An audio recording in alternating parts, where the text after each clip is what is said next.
नमस्कार, सत श्री अकाल, आदाब, जय हिंद। मैं गौरव वशिष्ठ, आपका दोस्त और इस चैनल का होस्ट। अब जब 128 कॉन्स्टिट्यूशनल अमेंडमेंट बिल लोकसभा से पास हो जाने के बाद, प्रेसिडेंट से असेंट मिलने के बाद 106 कॉन्स्टिट्यूशनल अमेंडमेंट एक्ट बन चुका है, इसी संदर्भ में एक श्लोक याद आया जो कि मनुस्क्रिप्ट से लिया गया है। यत्र नार्यस्तु पूजन्ते रमन्ते तत्र देवता। इसका अर्थ है कि जहाँ नारी का सम्मान और आदर किया जाता है वहाँ स्वयं भगवान वास करते हैं। तो ये श्लोक इस बिल से या इस एक्ट से क्या कॉन्टेक्स्ट रखता है और ये बिल कौन सा है? क्या ये रेस्टोरेंट का बिल है? नहीं। क्या ये आपके घर के वाईफाई का बिल है? नहीं। या ये आपकी गर्लफ्रेंड के शॉपिंग का बिल है? नहीं। इस बिल का नाम है वुमेन्स रिजर्वेशन बिल या नारी शक्ति वंदन अधिनियम। तो ये बिल इंट्रोड्यूस किया गया था स्पेशल सेशन में जो सितंबर में हुआ था by our union law minister mister Arjun Ram Meghwal. विडम्बना तो देखिए कि इस बिल को इंट्रोड्यूस करने वाला एक मेल मिनिस्टर है। चलिए कोई बात नहीं, अब इसे प्रेसिडेंट से असेंट मिल गया है तो ये बन चुका है 106 कॉन्स्टिट्यूशनल अमेंडमेंट एक्ट, मतलब कानून बन गया है। तो आइए देखते हैं और सीखते हैं और जानते हैं इस बिल के बारे में। Women's reservation bill has been passed in the Lok Sabha. Modi ji को लगता है कि महिलाओं को ये झुंझुना दे दो तो वो वोट दे देंगी। ये ओबीसी समाज का अपमान है। You want a parliament which is consist of only बड़े लोग। हमारे देश की विकास यात्रा में नारी शक्ति की भागीदारी सुनिश्चित करने का। तो क्या है वुमेन्स रिजर्वेशन बिल या नारी शक्ति वंदन अधिनियम जो पार्लियामेंट ने पास किया है और ये अब एक्ट बन चुका है? तो सिंपली 33% सीट रिजर्व की गई है वुमेन कैंडिडेट्स के लिए ओनली इन लोकसभा, क्योंकि राज्यसभा में रिजर्वेशन का प्रोविजन हमारे कॉन्स्टिट्यूशन के द्वारा नहीं दिया गया है। अब ये कॉन्स्टिट्यूशनल एक्ट हमारे कॉन्स्टिट्यूशन के बहुत से आर्टिकल्स में इंसर्ट किया गया है, जैसे कि at the national level for the Lok Sabha article 330 जो कहता है जो लोग शेड्यूल कास्ट और शेड्यूल ट्राइब कम्युनिटी से बिलोंग करते हैं उनके लिए लोकसभा में सीट रिजर्व की गई है। इसमें आर्टिकल 330A इंसर्ट किया गया है जो कहता है जो वुमेन है जो शेड्यूल कास्ट और शेड्यूल ट्राइब कम्युनिटी से बिलोंग करती हैं उनके लिए सीट रिजर्व की गई है। अब इसके बाद आता है स्टेट लेजिस्लेचर। इसके अंदर आर्टिकल है 332A जो कहता है वुमेन जो डायरेक्ट इलेक्शन से आती हैं, जो किसी भी कम्युनिटी से बिलोंग करती हैं, उनके लिए सीट रिजर्व की गई है और ये मैंडेटरी है सारे स्टेट लेजिस्लेचर में। और एडिशनली 1/3 सीट रिजर्व की गई है वुमेन्स के लिए जो बिलोंग करती हैं शेड्यूल कास्ट और शेड्यूल ट्राइब कम्युनिटी से। अब इसके बाद आते हैं दिल्ली लेजिस्लेचर असेंबली पे। इसमें एक आर्टिकल है 239AA जो Delhi as a union territory को एक स्पेशल स्टेटस प्रोवाइड करता है जो एडमिनिस्ट्रेशन और लेजिस्लेटिव फंक्शनिंग के लिए दिया जाता है। इसमें अमेंडमेंट की गई है आर्टिकल 239AA(2)(b) के तहत। इसमें कहा गया है कि जो पार्लियामेंट ने 106 कॉन्स्टिट्यूशनल अमेंडमेंट एक्ट पास किया है ये दिल्ली लेजिस्लेटिव असेंबली में भी अप्लाई होगा। तो अब हमारे होम मिनिस्टर श्री अमित शाह जी ने एक स्टेटमेंट दी थी कि ये जो रिजर्वेशन है ये इम्प्लीमेंट की जाएगी इन 2029 या इसके बाद। क्यों? क्योंकि एक आर्टिकल है आर्टिकल 334A जो कहता है रिजर्वेशन इफेक्ट में तब आएगी जब सेंसस या डिलिमिटेशन कराई जाएगी देश में। अब डिलिमिटेशन क्या है? डिलिमिटेशन हमारी कॉन्स्टिट्यूएंसी की बाउंड्री तय करता है। ये डिलिमिटेशन कमीशन के द्वारा की जाती है और ये इस आर्टिकल में 334A में एक प्रोविज़न और है कि ये रिजर्वेशन सिर्फ और सिर्फ 15 साल के लिए ही प्रोवाइड की गई है, पर पार्लियामेंट के तहत इसको एक्सटेंड किया जा सकता है। और इसमें एक और प्रोविज़न प्रोवाइड किया गया है कि ये जो रिजर्वेशन है ये रोटेशनल बेसिस पे है, मींस कि हर डिलिमिटेशन के बाद सीट रिजर्व जो की गई हैं वो रोटेट होती रहेंगी। अब आते हैं कि ये रिजर्वेशन किस टाइप की होती है। ये रिजर्वेशन जो दी गई है वुमेन्स के लिए ये एक हॉरिजॉन्टल रिजर्वेशन है, मतलब रिजर्वेशन अंडर रिजर्वेशन। जैसे कि सीट रिजर्व की गई है लोकसभा में for the schedule caste and schedule tribe community के लिए, पर उसमें भी रिजर्वेशन दी गई है वुमेन्स के लिए जो बिलोंग करती हैं सेम कम्युनिटी में। तो ये रिजर्वेशन अंडर रिजर्वेशन है। जैसे कि एससी में शेड्यूल कास्ट में 84 सीट्स हैं out of 543 seats in Lok Sabha, उसमें 28 सीट्स वुमेन्स के लिए रिजर्व की गई हैं for the schedule caste community. उसके बाद आते हैं शेड्यूल ट्राइब कम्युनिटी के लिए, उसके अंदर 47 सीट्स हैं शेड्यूल ट्राइब कम्युनिटी के लिए आउट ऑफ 543 सीट्स। इसमें 16 सीट्स रिजर्व की गई हैं for the women's belongs to schedule tribe community. तो इस चीज़ को पॉजिटिव डिस्क्रिमिनेशन भी कहते हैं। और पॉजिटिव डिस्क्रिमिनेशन का मतलब अफर्मेटिव एक्शन भी है, और ये पॉजिटिव डिस्क्रिमिनेशन हमारे आर्टिकल 15(3) में मेंशन है, जो कहता है आर्टिकल 15 हमारी स्टेट को नहीं रोक सकता है किसी भी स्पेशल प्रोविजन बनाने में for the women and the children. तो अब बात करते हैं women representation in our history. Independence से पहले बहुत से लीडर्स जो वुमेन की रिप्रेजेंटेशन के बारे में बात कर रहे थे, जैसे कि राजा राम मोहन रॉय, जिन्होंने रिफॉर्म मूवमेंट स्टार्ट की अगेंस्ट सती प्रथा। हालांकि ये पॉलिटिकल लेवल पे नहीं था, ये सोशल लेवल पे था, पर ये एक बड़ा कदम था वुमेन की रिप्रेजेंटेशन के लिए। उसके बाद ड्यूरिंग इंडिपेंडेंस बहुत सारी वुमेन लीडर्स इमर्ज हुई, जैसे कि कदम्बनी गांगुली जी, Sarojini Naidu ji at a political level.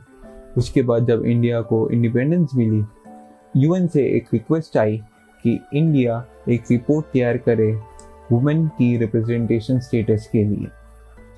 तो इस रिपोर्ट के लिए education and social welfare ministry ने एक कमेटी तैयार की, जिसकी one of the important member Veena Majumdar भी थी। इस कमेटी का नाम था committee in the status for women in India, जिन्होंने एक रिपोर्ट तैयार की, उसका नाम था report towards equality, which state that India as a state has failed its responsibility to ensure gender equality.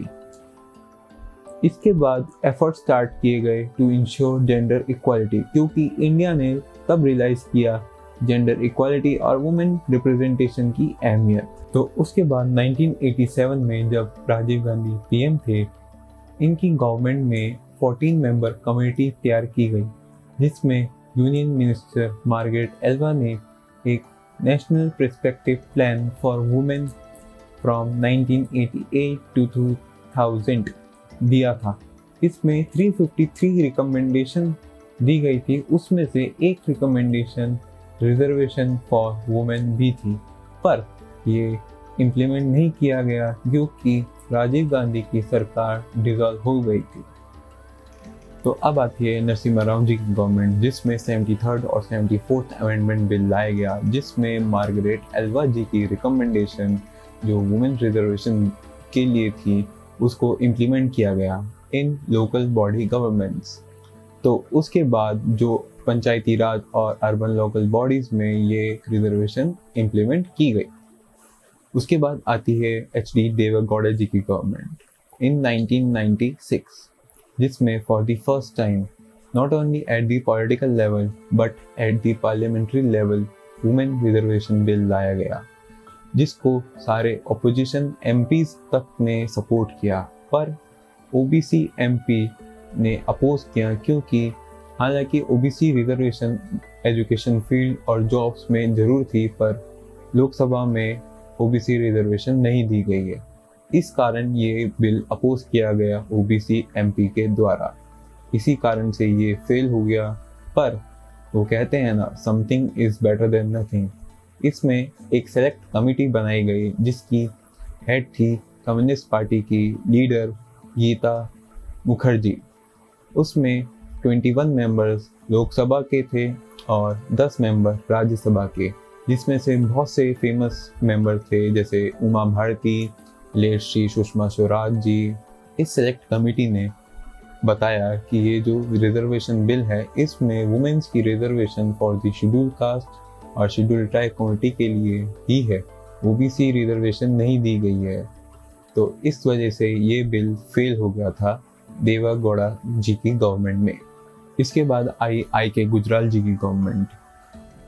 इसमें ये बिल दोबारा लाया गया ऑन May 16। इसमें ओबीसी मेंबर्स ने फिर अपोज किया। जैसे नीतीश कुमार जी ने कहा था कि out of 39 women members there are only 4 women members who belongs to OBC. तो इस कारण से ये बिल फिर फेल हो गया IK गुजराल जी की गवर्नमेंट में। तो उसके बाद आई अटल बिहारी वाजपेयी जी की गवर्नमेंट, जिस गवर्नमेंट में ये बिल दोबारा लाया गया। पर इस बार इस बिल को बहुत ही भारी बहुमत से अपोजिशन का सामना करना पड़ा। और यही नहीं, इस बार women reservation bill for Muslim की भी बात की गई, पर जो कि आज भी की जा रही है।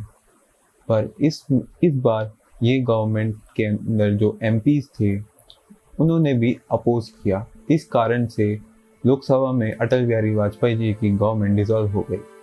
तो उसके बाद आई UPA गवर्नमेंट और मनमोहन सिंह जी गवर्नमेंट, जिसमें 2005 में सोनिया गांधी जी ने एक मीटिंग कन्वीन की, जिसमें UPA लीडर्स और लेफ्ट पार्टी लीडर्स भी आए थे। इसमें 3 मेजर पॉइंट डिस्कस किए गए। First, to reintroduce the 33% reservation bill which was lapsed in the Atal Bihari Vajpayee government.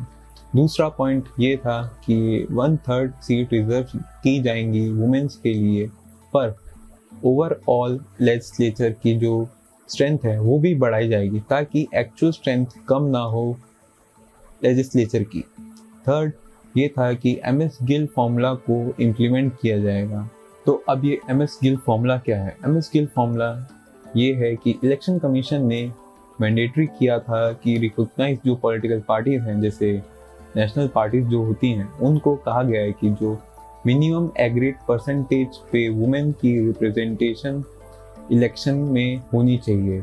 तो 2008 में ये बिल इंट्रोड्यूस किया गया फर्स्ट इन राज्यसभा। राज्यसभा में इस बिल को सहमति मिल गई, पर ये लोकसभा में इसको सहमति नहीं मिल पाई क्योंकि बहुत से लीडर्स इस बिल के अपोज में थे। तो इस कारण से ये बिल दोबारा लैप्स कर गया। अब आती है बीजेपी गवर्नमेंट इन 2014। इस गवर्नमेंट के मैनिफेस्टो में 2014 के और 2019 के दोनों मैनिफेस्टो में वुमेन रिजर्वेशन बिल का जिक्र किया गया है। पर हालांकि वुमेन रिजर्वेशन बिल तो नहीं पास कर पाए 14 to 19 में, पर उस दौरान बहुत सारे वुमेन रिप्रेजेंटेशन के लिए स्कीम्स इंट्रोड्यूस की गई, जैसे बेटी बचाओ बेटी पढ़ाओ, उज्ज्वला योजना, स्वच्छ भारत अभियान जैसी बहुत सी स्कीम्स वुमेन रिप्रेजेंटेशन के लिए, वुमेन एम्पावरमेंट के लिए इंट्रोड्यूस की गई थी।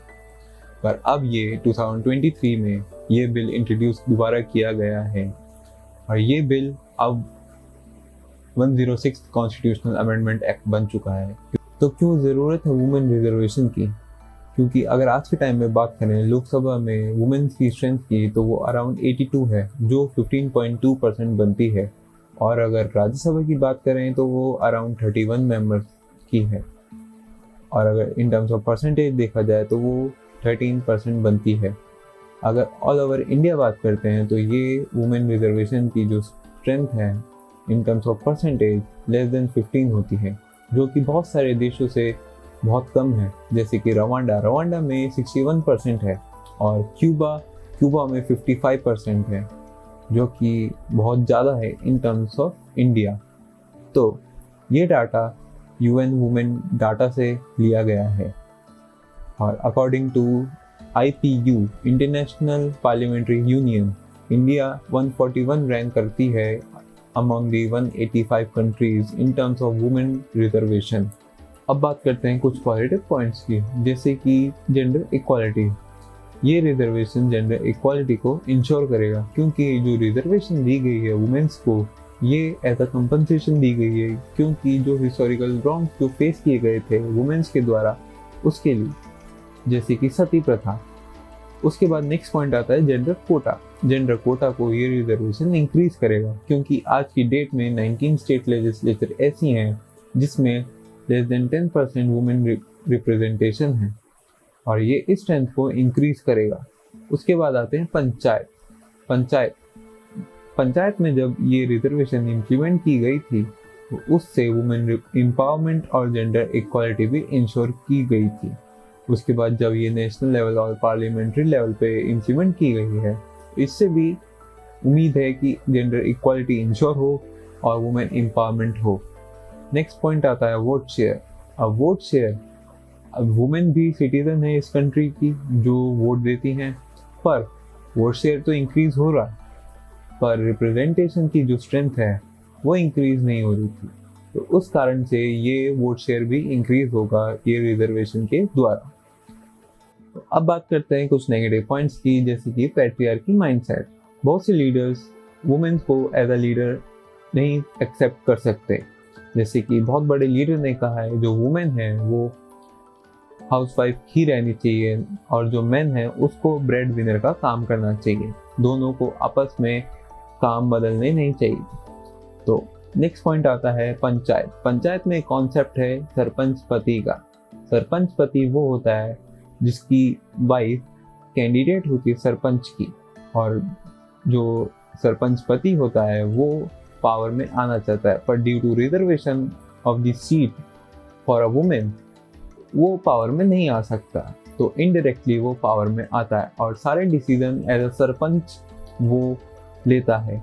तो ये एक इलीगल कॉन्सेप्ट है जो अगर पार्लियामेंट्री लेवल पे आ गया तो वो एक एडमिनिस्ट्रेशन में हिंड्रेंस ला सकता है, जैसे कि आपने देखा होगा पंचायत सीरीज में और ये कुछ न्यूज़ आर्टिकल्स में। अब बात करते हैं कुछ सजेशन की, जैसे कि पैट्रियार्की माइंडसेट को हमेशा हमेशा के लिए एलिमिनेट करना चाहिए। सेकंड इज जो वुमेन है who is in a leading position, उनके डिसीजन को सपोर्ट करना चाहिए। एट लास्ट में यही कहूँगा, हमें वुमेन क्या कर सकती हैं ये जानने की और ज़रूरत नहीं है, बस ज़रूरत है तो उनको एक लीडिंग पोजीशन में रखें ताकि वो अप फ्रंट में लीड कर सकें। तो बस यही कहूँगा।